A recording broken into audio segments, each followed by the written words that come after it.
Hello everyone. I am Anupama Sharma, Assistant Professor at Jindal Global Law School.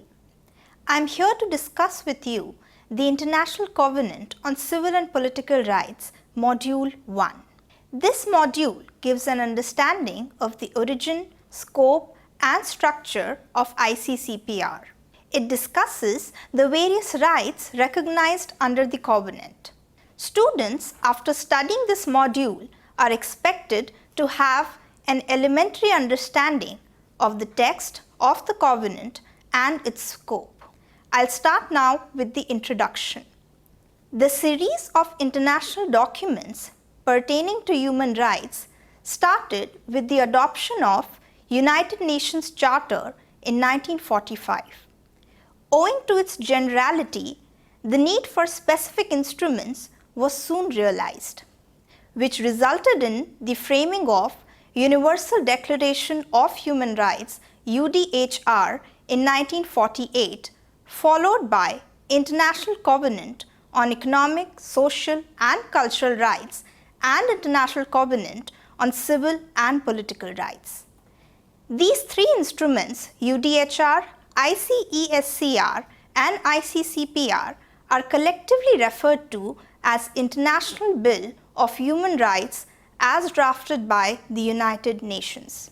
This module focuses on one of these three main instruments, that is, International Covenant on Civil and Political Rights. As the name suggests, ICCPR deals with the civil and political rights. There is a major difference between the Covenant on Civil and Political Rights when compared with the Covenant on Economic, Social and Cultural Rights, as the former ensures immediate realization of the rights, whereas the latter focuses on progressive realization of the rights. The difference exists due to the varying nature of the rights being dealt within the Covenant. ICCPR was adopted on 16 December 1966 and came into force on 23 March 1976. It is divided in 6 parts and has 2 optional protocols to it. 168 states are party to this covenant. The preamble to the covenant specifies the purpose of the covenant as recognizing the inherent dignity and equal and inalienable rights of the members of the human family, as this forms the foundation of freedom, justice and peace in the world. It also recognizes that free environment can be achieved with the enjoyment of civil and political rights. The states, while becoming party to this covenant, agree to abide by the purpose for which ICCPR has been framed. This module focuses on part 1 to 3 of the covenant, which describes the various rights protected under the covenant. These rights are right of self-determination, right to life, right against torture or degrading treatment, right to property, right against forced labor, etc.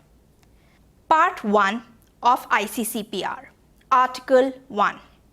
Part 1 just deals with one article which refers to right of self-determination.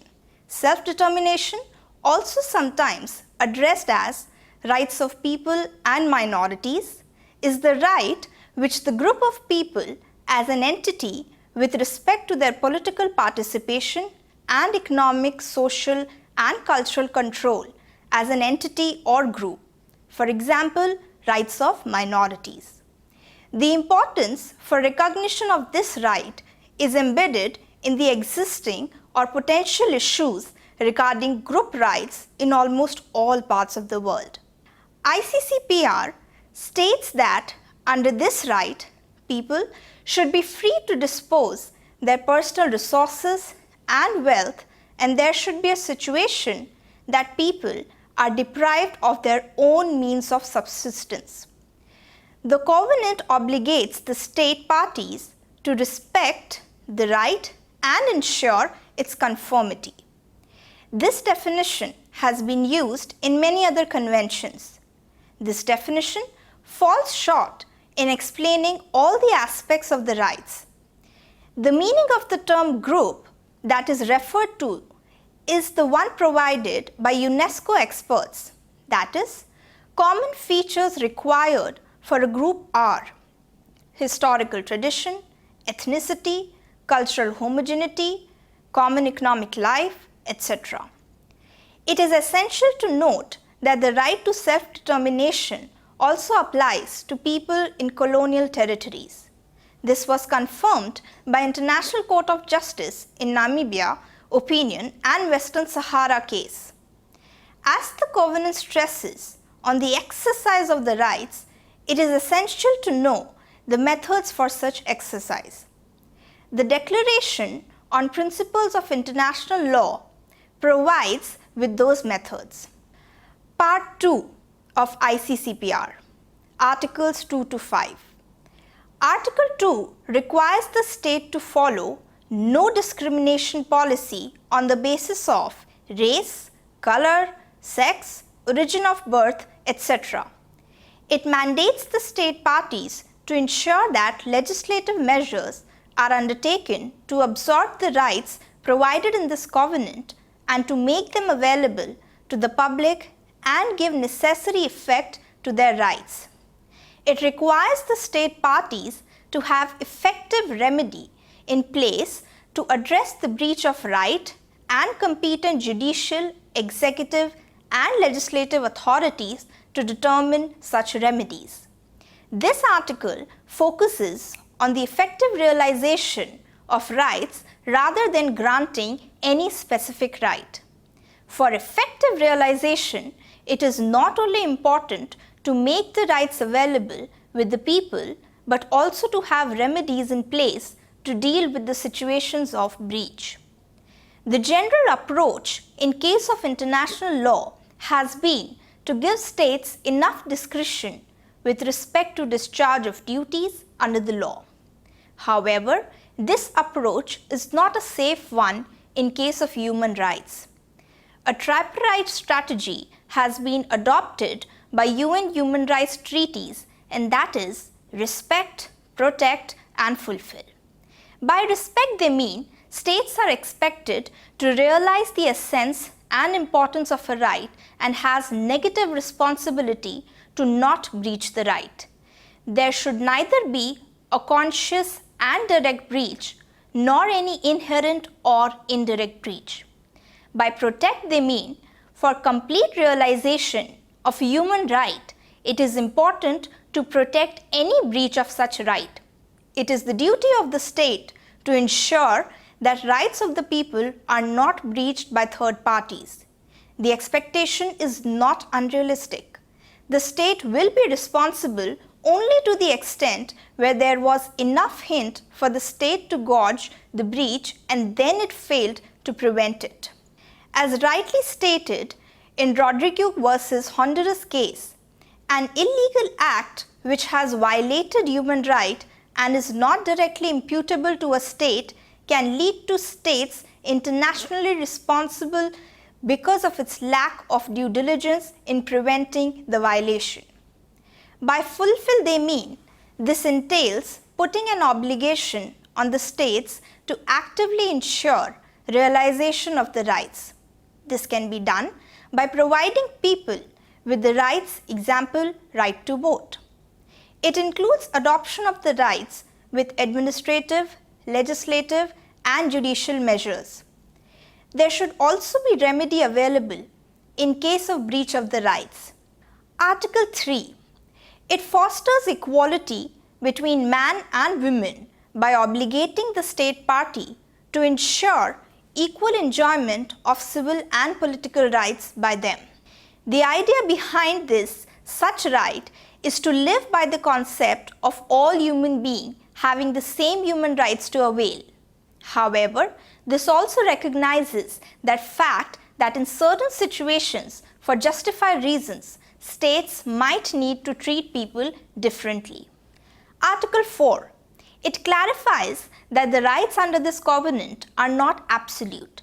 Subject to emergency situation where there is threat to the life of the nation and its existence is officially proclaimed, then the state party except for few articles as mentioned in the covenant, can derogate from its obligations under the covenant. Right to be free from torture is an absolute right which can in no circumstances be derogated from. Largely, the situations when human rights can be validly derogated are: first, where the treaty specifically provides with a provision listing the situations where human rights can be limited in its operation. Second, at the time of emergency, it is permissible to the states to derogate from the duties under the treaty as long as there is emergency which makes it impossible to preserve all the rights and secure them. It is to be noted that limitation doesn't extend to abuse of rights by the state. It merely elaborates the boundaries of exercise of right. To ensure this, the limitation must be justified on the grounds of: firstly, when law prescribes it, which means the law should be prescribing it in the form of laws as instruments which the Parliament adopts. The idea behind this is by such a limitation prescribed in law ensures foreseeability of rights and laws. And the fact that limitations must be those required in the domestic laws further justifies the requirement of prescribed by law, as this way the legislature adopts the law and not just the executive. Secondly, when a legitimate aim is to be pursued, this requirement indicates the social need which is of importance and not just ordinary. For example, nation security, public peace and order, etc. Thirdly, limitation is necessary. What is meant is, it ensures the balance of proportionality between the need and the action taken. The gravity of limitation exercised over the right is compared and analyzed as against the need and the importance of the right. It is the state who carries the burden to prove that its actions are justified with valid reasons and cannot just take the excuse that it is the best judge for the benefit of its people. This relaxation that has been given to the state parties required certain safeguards to prevent any abuse. To address this, the article states that the derogation must not be inconsistent with other obligations. It should not involve discrimination solely on grounds of origin, race, color, etc. It is also mandatory on the part of the state parties to inform other signatories about such derogation as per the prescribed procedure. Article 5. It further guards from the interpretation of the statute which permits destruction of any of the rights mentioned in this covenant. Now we go to Part 3, Article 6 to 27. Part 3 of ICCPR is the longest part which deals with the maximum number of rights under the covenant. It mentions rights such as right to life, which guards against any arbitrary deprivation of life. It also specifies certain restrictions and rules to be followed by the countries which follow death penalty. Right against torture or cruel, inhuman or degrading treatment. This is an absolute right and in no circumstance is the derogation allowed. The Part 3 also covers right against slavery, forced labor. It specifies right to liberty and security of person except in cases where due procedure is established and is followed. Those who have been arrested should have recourse to courts and appropriate remedies against unlawful detentions. Even for those who have been deprived of their liberty must be treated with dignity. The covenant also provides with free movement and entry in or to one's own territory. The Human Rights Committee issues general comments for more clarity with respect to certain provisions. On the issue of deprivation of liberty, the Human Rights General Comment 8 stated, Article 9 of ICCPR, which gives right to liberty, is applicable to all deprivations of liberty, whether to criminal cases or in other cases, example, mental illness, immigration control, etc. Only if the deprivation is unlawful or arbitrary will it constitute deprivation of liberty. But even in those situations where such deprivation is justified, it does absolve the state of its obligations completely. The state in such circumstance will be responsible for providing the detainee whose right has been deprived with certain rights as safeguards. Those rights are as follows. Firstly, right to be informed about why the detention has taken place. Secondly, right to be treated as a humane and not in a cruel manner. Thirdly, right for the legality of detention to be challenged.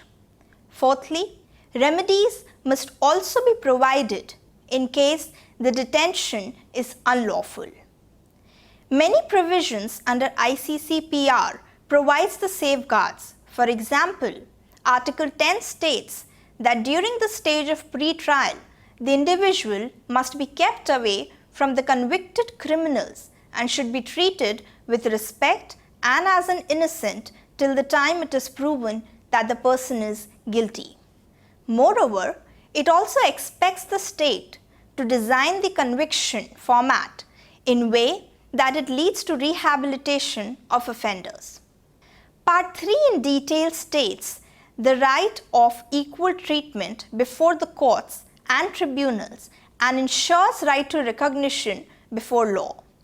It lists down certain minimum guarantees to ensure full equality.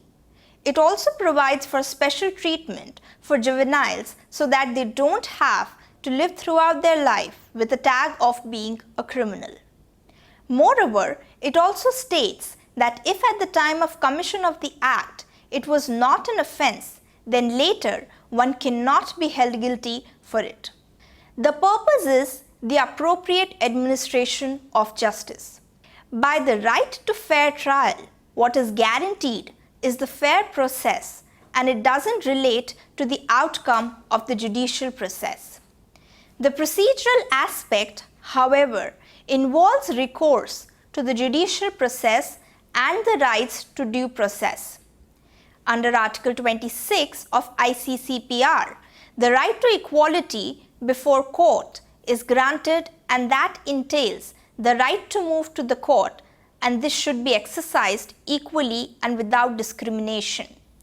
The other rights which fall in this ambit and are guaranteed in the ICCPR are as follows.